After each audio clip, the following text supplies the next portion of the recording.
Okay, well, we're going to get started here. Hello and welcome back. I'm Larry Boris again with the National Association of Worksite Health Centers. For those who are joining us, check your tickets. This is the session relating to near-site and shared worksite health center strategies. For a number of employers, they don't have the space or they may not have the budget to be able to do an on-site center at their locations. So a great option is to do a near-site or a shared center approach and strategy. And to talk about that today, we've got a great panel. We're being led by Kristen Vargo. Kristen is Vice President of Marathon Health and Business Development. In this role, she's responsible for working with leadership to both execute short and long-term growth. And she's worked with a variety of employers around the country. And so Kristen will introduce the panelists. I want to remind everyone that in your list of participant lists, if you click on participants and you click next to your name, you will have 3 dots. We'd like you to list out your affiliation. So as you can see in all the panelists, we've written in our organization next to our name. So please try to do so. Also, if you have questions during the session, click on the Q&A and put those in. This time, I'll turn it over to Christian. Thank you very much. Thank you, Larry, and thank you to the team for the National Association of Worksite Health Centers for today's panel discussion. As you mentioned, it's intriguing to have on-site clinics or health centers for employers, but doesn't fit for everyone. So near-site and shared centers often can be a solution. So I'd like to first introduce our panelists and allow them time to explain the difference in their model that may exist in the communities that they serve, and then kind of globally talk about what it means to have near site or shared site health centers and the differences between those potential models based on geography, clinic manager that you may be working with, and then really spend some time in the back half of our session today going through some Q&A. So with that, I'll just quickly say hello to our panelists. We have Ethan Lee, who is with the city of Fishers. Fishers is in Indiana. We have Matt Michaelajewski of Advix, and he is out of Ohio. And then we have Terry Joyce, who unfortunately I think is having some camera issues. So hopefully he's able to join us telephonically and can explain his model as well. And he's also out of the Ohio market. So with that, I will do a quick screen share and discuss the differences between the models of near site and shared site health centers. So in comparing the models, really, you can have a near site clinic model. And everybody, can you give me a thumbs up that you're seeing my screen? Awesome. Okay. So with that, we have, a traditional near site model, which may still be just close to an employer's location, maybe private or to one specific employer still, but potentially there might be security access issues, or they're a big enough campus that they weren't sure what building to put it in, so they have it kind of near site their campus of buildings, and usually it's located away from the HQ space for dependents to still access, and maybe it's before security. So that's one model. Another is the shared health center concept, which usually that's going to be a collection of employers that come together, and maybe one's a host employer that says we'll build it on our campus or in our headquarters, and then or it could be in a neutral location like your near site. But it's usually a shared group of employers that come together collaboratively, whether that's because one employer isn't quite large enough to justify their own clinic all themselves, and or together those employers might be geographically in an industrial park, let's say, and it makes sense to kind of collect all the bodies together and share on that one site for those employers. So others might be permitted to join in the future, but normally you've got kind of a governing body of those represented employers deciding together, what services need to be rendered within that clinic that are benefiting all employers that are sharing. And then if other employers want to join in the future, agreeing to allow them to come in and access.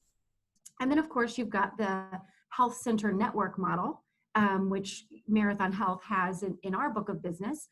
And that's going to be a network of health centers located in a metropolitan area, normally in a retail type setting where multiple employers can buy in together. And traditionally, those are then, off any one employer's campus. And usually it consists of a network of locations, and then the employers don't incur any build out expenses. And then, of course, what's kind of starting to enter the market in probably a sister competitor phase of ours would be this concept of direct primary care, DPC. And so, we've all started to kind of see in the markets concierge medicine, where potentially you are, paying a quarterly fee to have access to a physician on call 24/7. You can text them. Some employers are bleeding into that model.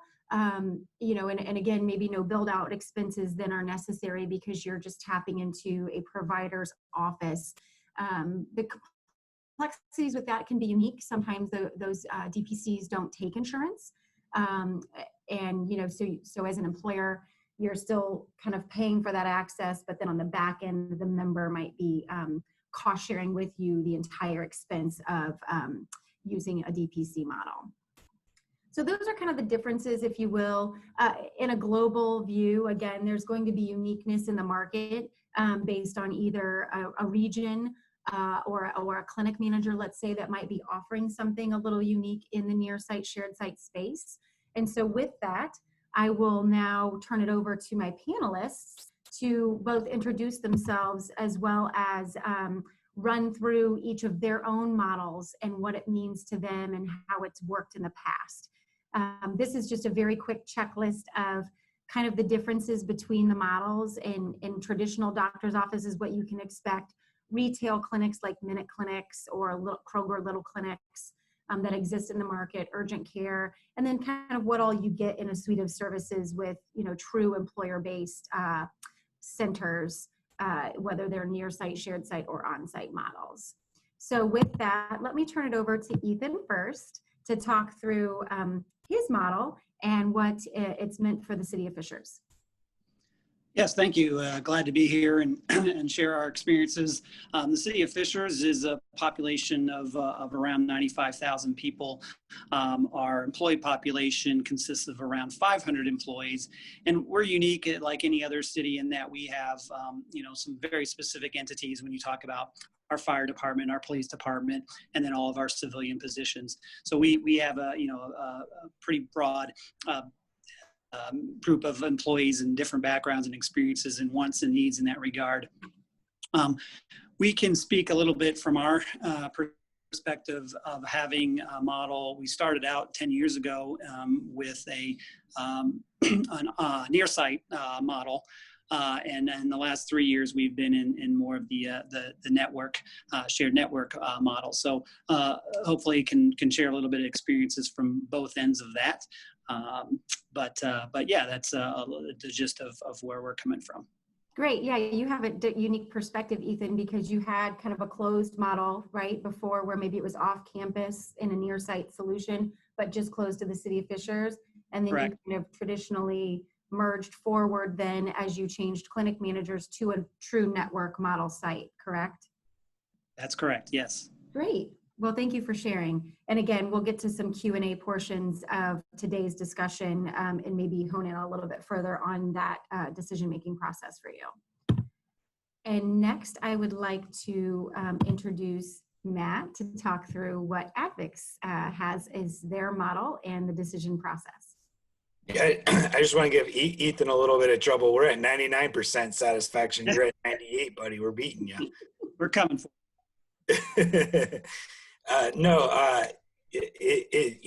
that goes to show a lot that our patients really like the model that we have implemented. So we have a near site clinic, which we were one of the first adapters to our health, now Marathon Health. And we were really in the business of looking for an on-site. And actually, we were probably about a year and a half in looking at all different types of models. We really didn't know what we were looking for.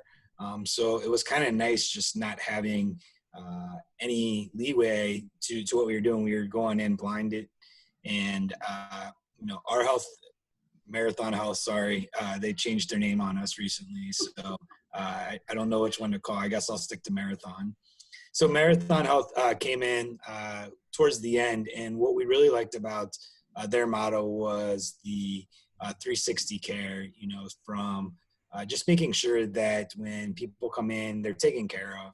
And I think that goes a long way with our folks. And I guess I should say, we are located in Cincinnati, Ohio. We are manufacturing, and a big percentage of our team members are line workers, work out in our factory.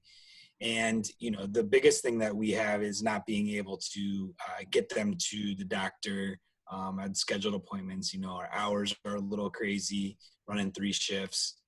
So we were looking for a solution to help us, give access to our team members, more access to take care of themselves. So Marathon tied with our wellness and, again, being near site, which is 5 minutes from our office, was a big deal. And so that was probably the big factor in choosing a near site. Thank you, Matt. So again, interesting perspective, right? Because you were kind of tracking towards a potential on-site and then shifted that mentality when you heard about some of the industry players in the near site solution. So that'll be an interesting perspective as we kind of talk through some Q&A, if that's good. So thank you. Okay, and then I do believe we have Terry on. So Terry, if you'd like to run through your model with us.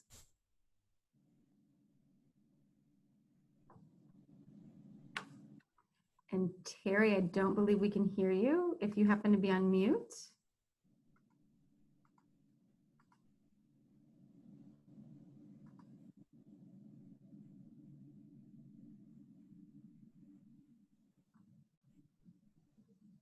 Still nothing, Terry.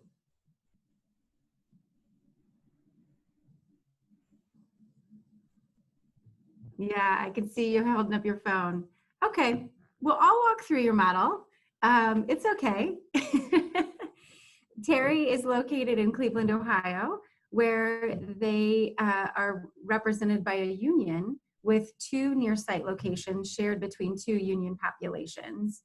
And so what's intriguing about this model is, again, it's probably more that traditional near site model where it's shared amongst 2 populations, but kind of closed to other potential employers at this time anyway. So Terry? Okay. So from that perspective, just very interested between the differences in the model. So I'm going to stop sharing my screen now, and we are going to go ahead and look at everybody's mug shots again and kind of run through some Q&A. And I want to remind the attendees to please go ahead and put in any questions you have in the chat function. And I've got a great coworker with me today that's going to be helping monitor that chat feature and functionality for us. So with that, I'll start with some questions that I've prepared for the panelists, and then we can go through any questions that the audience may want to address to anyone attending today. So Ethan, I'll kind of start with you because you had mentioned, the decision-making process that you all had from having a previous clinic manager and then moving forward, actually kind of flipping your model. So I know maybe you weren't necessarily on that buying decision team at the time, but there was a decision-making process that you all had to undertake to say, okay, what we have today, while it was working for us, you have about 400 employees, and then you went to more of a network solution. Can you kind of walk through what that decision-making process looked like, either pre you coming on board and then post you being involved? What decisions you've made collectively going forward that's continued to work for your membership? Yeah, sure. So, like with any of these things we're talking about, when we talk about health costs is one of the first things we're going to be looking at. Mm-hmm. So that certainly has always been part of the decision when whatever model might be the case. But really, I think what led to us seeking a move to a new model was a number of things. First off, I would say service. So the level and the quality of service that we were able to obtain. And then as part of that, also kind of the schedule. When you're operating in a near site clinic where you're the only client, you have to really manage your schedule and your availability for employees because of the cost balance.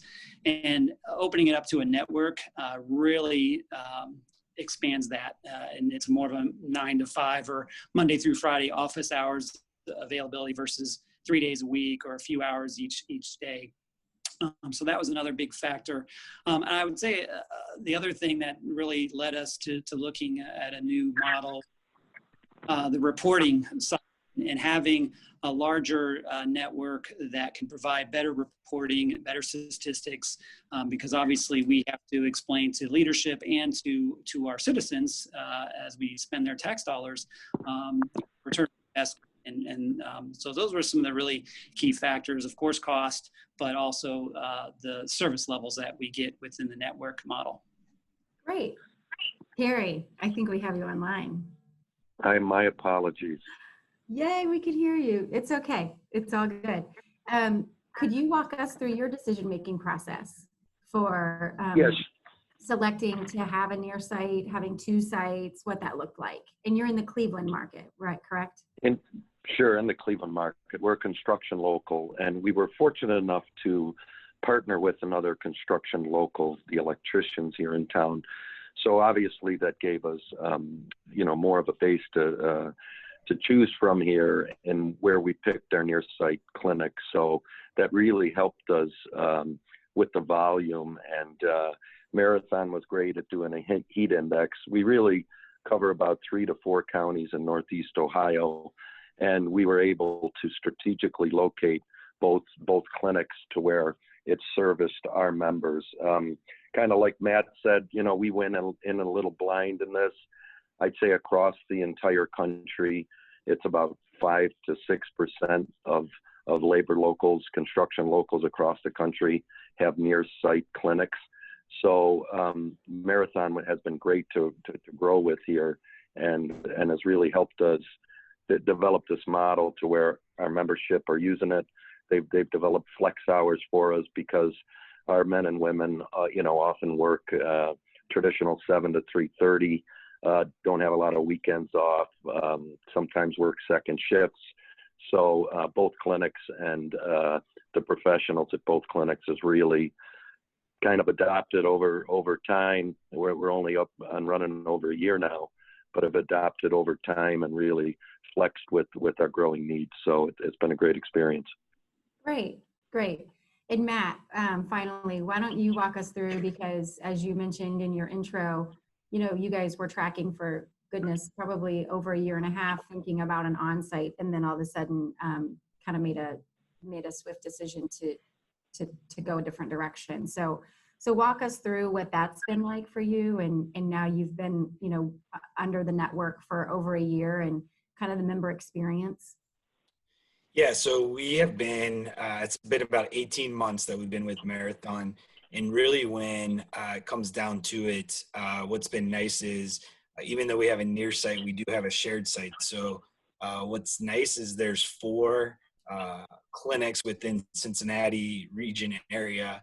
And every time that there's a prospect, I am constantly on Marathon to let me talk to the person, because the more clinics that we can get built, the more access we have to our team members. And that is one of the things that intrigued us the most. Not everybody's located right next to our facility. It is nice that it's right by work, but people live in different areas. So when you have facilities or clinics nearby, they can go to that. Their family can go to those. They don't necessarily have to drive to work. With tapping on to what Ethan and Terry had to say, a lot of it was cost, and all the things that they mentioned is the same factors for us. One thing that I will mention in partnering with the clinic was our wellness program. So for our wellness, we do biometric screenings, and we actually had people come on site and do the biometric screenings, and everything was great. They get their results, and they would throw them away or put them in their office, whatever they would do with it. And that was a big part. We were investing a lot of money, almost $300K into our biometric screenings, and we weren't really doing much with it. And that was one of the reasons why we really wanted to partner with the clinic, because they valued our wellness program also. And that was very important to us. Again, we offer a discount on our premiums for people who participate in the wellness program. But at the end of the day, we want our team members to be healthy and taking care of themselves. We were up to 80% participation, up from 72 in the year that we've been with Our Health. And, there's a lot of factors that you can contribute to that. It's not all Our Health Marathon, but, it's a big, important piece. And when we get people going to the clinic just to get their blood taken and talk to one of the nurses or the doctors on staff, they feel comfortable. And then the next thing you know, they're talking to people out on the line. Hey, I went and got a physical. They're super nice. I wasn't feeling well. You should go. So it has really spread like wildfire from that standpoint, just people having good experience. And again, I joked earlier with Ethan, that shows that 99% patient satisfaction, and that goes a long way. So that's really where our partnership in looking for a clinic and looking to do the right thing was our wellness program.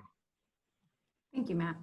So Terry, let me ask you this, because, as participants may be thinking strategically for themselves, everybody's population is a little unique, but you're specifically, because you're representing contracted union workers. So talk to me a little bit about what that looked like for you and your member experience, and what feedback you've been given from your population.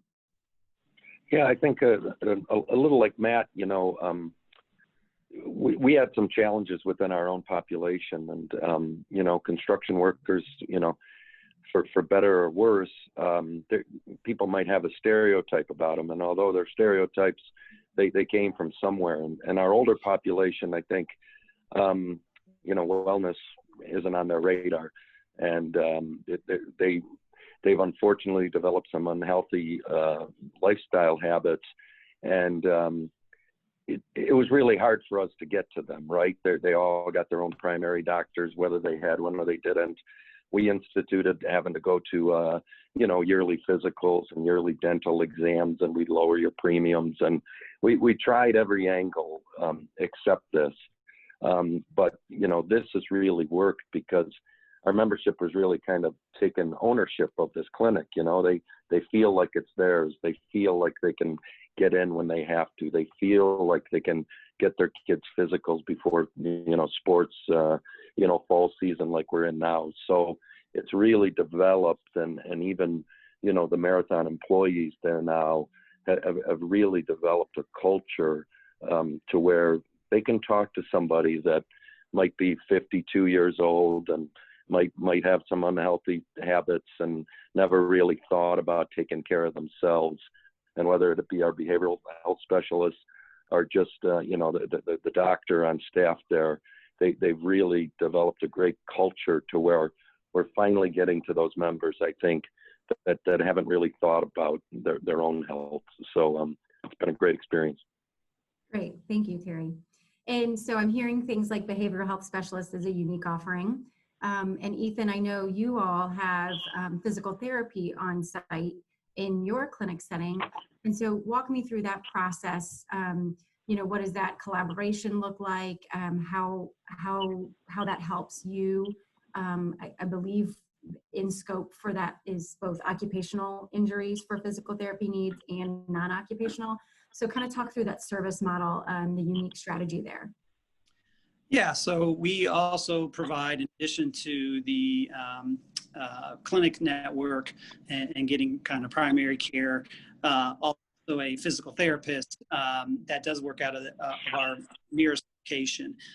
It is a separate entity company, but again, provides free care when it comes to physical therapy to our employees and their dependents.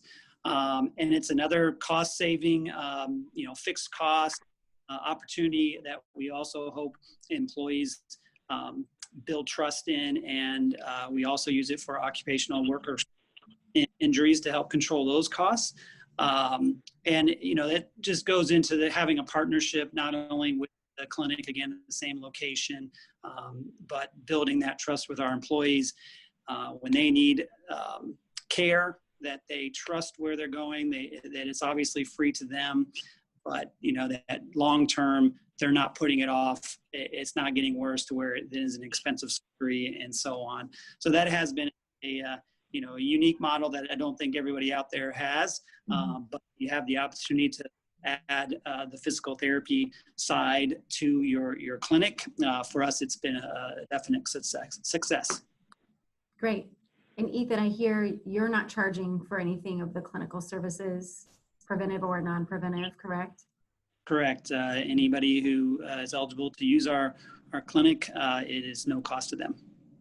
And Matt, what about your population? Are both preventive and non-preventive visits free of charge? They are not. Actually, there's a very gray area when it comes to charging with the high deductible and with the PPO plan, and we choose to play it safe.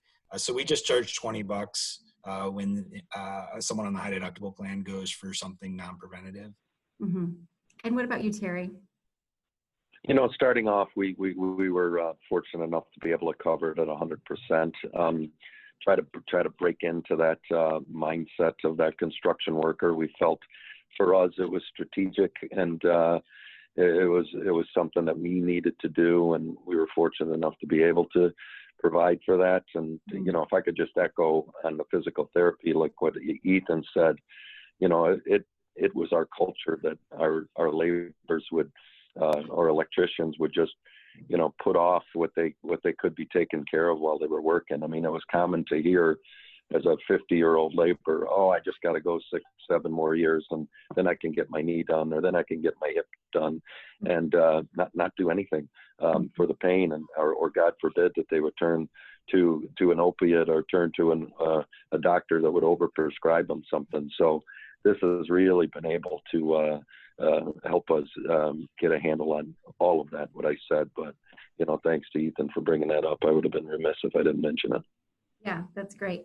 Matt, can you help walk through how that coordination with the HSA then works? Because you have a charge for high deductibles with an HSA. And if you need some help, I can help you talk about the coordination. No, go ahead. You're doing a great job there.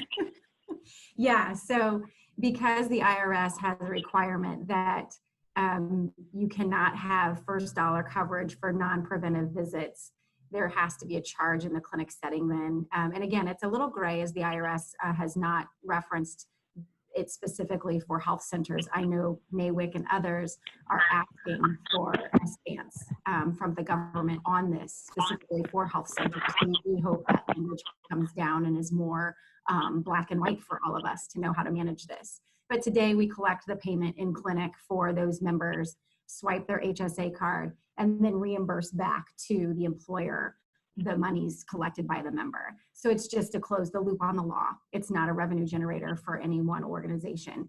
But it is nice because as Advix continues to front load the cash for both the HSA, right, through the wellness plan, in addition to then paying for the clinics themselves or the services in the centers, to get some refund on the membership being charged for those non-preventive visits, you are getting a credit for that. So Sarah, I believe you have a panel question. Yes, so just to bring it back to physical therapy, I know both Ethan and Terry may be able to address this. I think there's some interest on if the PTs have done virtual visits as everything has changed, as well as just an overview of the model. Is there walk-in or is it a scheduled service? I think some more information on maybe the more nitty-gritty of the PT. Sure, I'll try to answer some of that. So during the outbreak of the pandemic, they did offer some virtual therapy.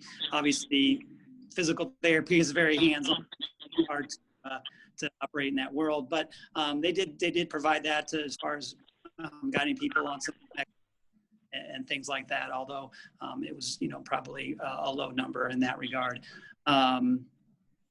And then I guess what was the other part of that? A little bit more about just the model and how individuals maybe schedule. Is it walk-in? Is it pre-scheduled? Appointment times, things like that. Right. Okay. Yeah. So it's definitely not walk-in. Very much a scheduled time. We only have a single therapist, so she basically managed her schedule directly with those patients, and pretty straightforward there as far as scheduling, but definitely not any walk-in opportunities. And those physical therapy visits are upwards of 45 minutes in a one-to-one setting, correct, Ethan? Yeah, that is correct. You know, they have a location where our health clinic is as well, as I stated. And they do have, about an hour appointment time where they have the full gamut of what you'd expect to find in any other physical therapy location, you know, outside of the extreme occupational health stuff. But yeah. Mm-hmm. Great. And Terry, what about your model with physical therapy specifically?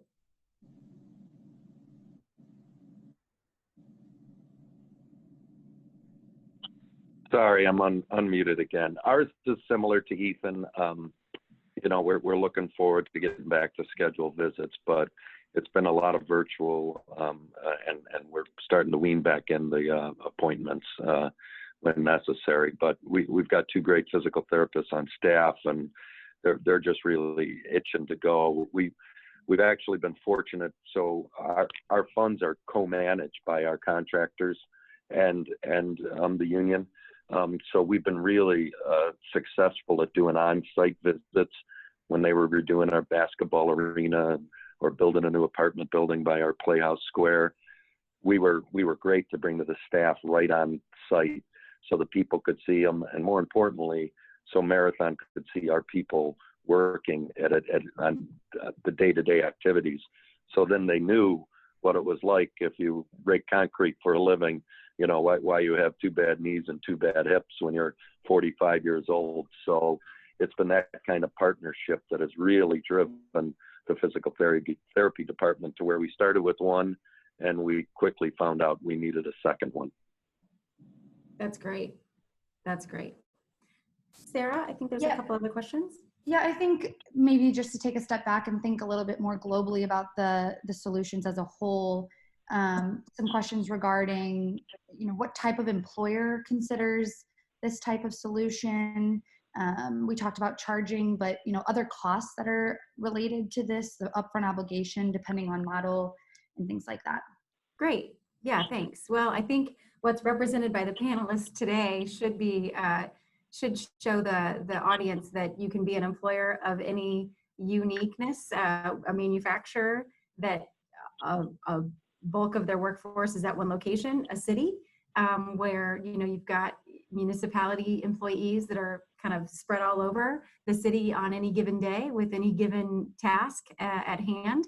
And then, of course, again, 2 union populations that came together as one to have a unique offering for their population in 2 centers. So I liken it to think about more around what Matt was mentioning with the wellness program, and, you know, employers that are paternalistic in nature, probably offering some sort of wellness program today, and or at least considering how to advance the ball on wellness, and obviously, you know, continuing to see the rising increases of their health plan outside of COVID when there's not been much use. But, you know, the industry itself, the health plans continue to increase in costs, and really not much movement, with wellness being a component of that, and not really helping drive down those expenses. So I think of paternalistic companies that really care about their members, and these 3 employers are great representations of that. In addition to that, obviously the cost element itself, you know, industry-wide, there's a different scope that the different clinic managers charge. Marathon Health, as one example, does a capitated per employee per month charge for the network solution, which many of these guys are under today. And so, you know, you can be an employer of any size and realize this benefit if a near-site solution makes more sense for you than an on-site, because you just don't have enough membership. And then really it depends on the model itself and maybe how the charges would be rendered to each employer. Anything to add, Ethan, Terry, Matt? Matt, go ahead. What I was going to say is, I mean, there's a cost associated up front. I think what brings us in to think about some things is one, holding our clinic, holding Marathon Health accountable to meet parameters. There's metrics that need to be met. But again, this is, I look at it as like a membership or a pool membership. You know, we're now part of, we get access to that, and it's a matter, do you want to give your team members access to go to the pool or work out at the gym? Do you want to give them access to healthcare, more access to what we already have? You know, being here in Cincinnati, we have a lot of healthcare options. And so this is just another layer that we can add for ease purposes for our team members that they can go.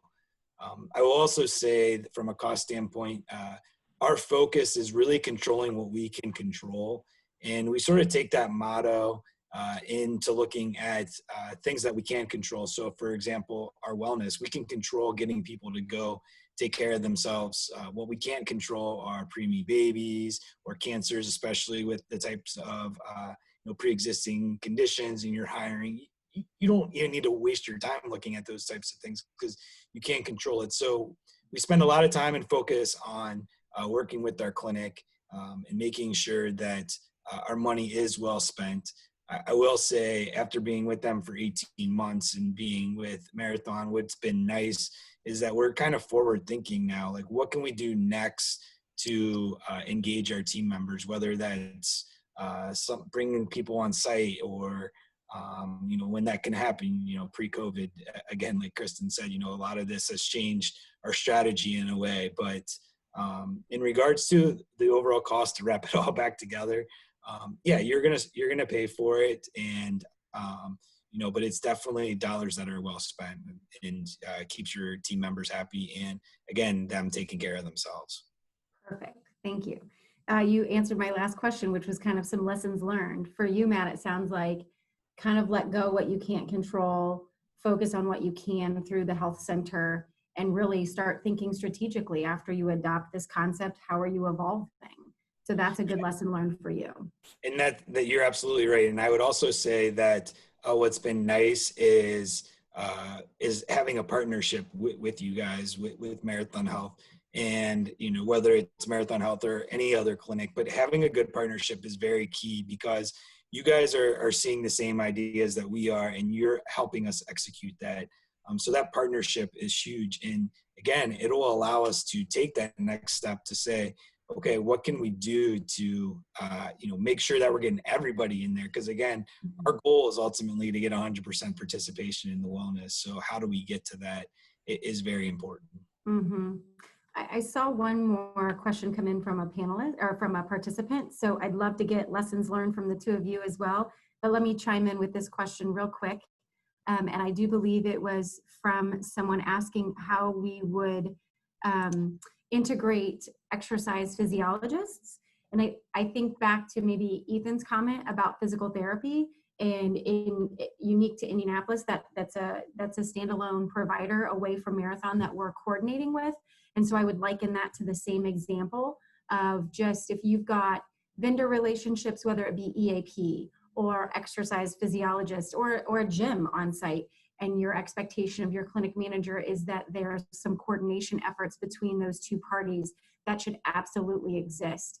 Because what might be a recommendation for fitness might also be in complete collaboration with the provider trying to get somebody off of high blood pressure medicine if they just walked a certain amount of miles a week. So goal setting together with the collaboration of the patients makes a lot of sense, and should absolutely be an expectation of your health center manager to be working alongside your other vendor partners in collaboration. So Ethan, with that, I think we've got about 6 minutes left. So I'd love to hear from you on some lessons learned, and then Terry, we'll kind of wrap up with you. Yeah, so Matt just mentioned a key word, I thought, which is partnership. And when deciding on this model or provider, particularly the provider, you want to have a strong partnership. We're self-funded, and so we have or we're used to having control over certain things and what works best for our organization. And we need a provider that is going to work with us in that regard and not just say, sorry, that's the way we do it, and not have any flexibility. We also have a lot of other partners, whether it's physical therapy or other health providers that we want them to be open to working with and coordinating. So that's very important. That, I think, leads to one of the things that I would say was important takeaway is making sure the culture fit with that provider, and that model fits with your organizational culture. Nothing would be worse than to enter in that agreement and have your employees go, well, I don't like that doctor, or I didn't like the service I got there. And we know that spreads like wildfire with our employees. So really, I'd say a key takeaway is making sure that the culture that they are bringing, whether it's the model, the provider, fits your organization. And then one other thing I'll just quickly point is for those who might be considering an on-site model or near-site model, those initial build-out costs will get you.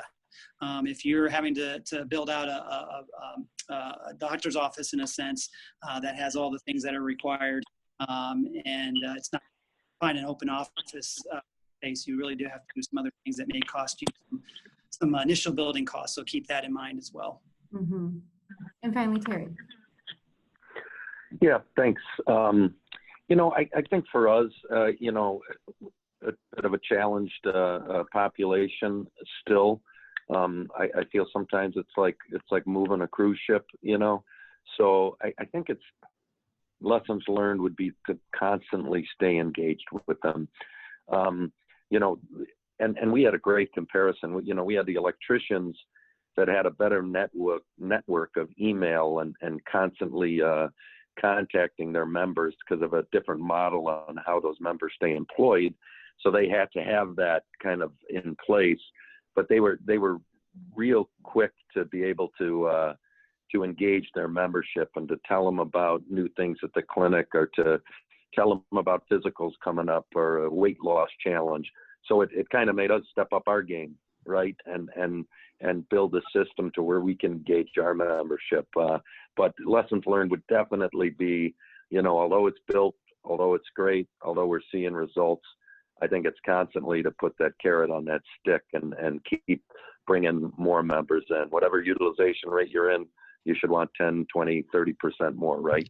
That's the only time that we save money, is when we drive our participants to the clinic. That's great. Well, I think with 2 minutes left, we'll kind of wrap up with a final question, really around the governance of how you drive, near sites, how you make that decision, what that decision-making process looks like. And so, again, employers of any size can decide for themselves what makes the most sense for how their decision-making process may go. In Advic's instance, they had a big RFP that went out the door. City of Fishers, of course, has to go through RFP processes. So that was a mandate. And then just, using great groups like the National Association of Worksite Health Centers to kind of help you decide maybe what, depending on where you are in your marketplace, what clinic managers might exist in those markets. And really then from there, what your decision-making process might need to look like.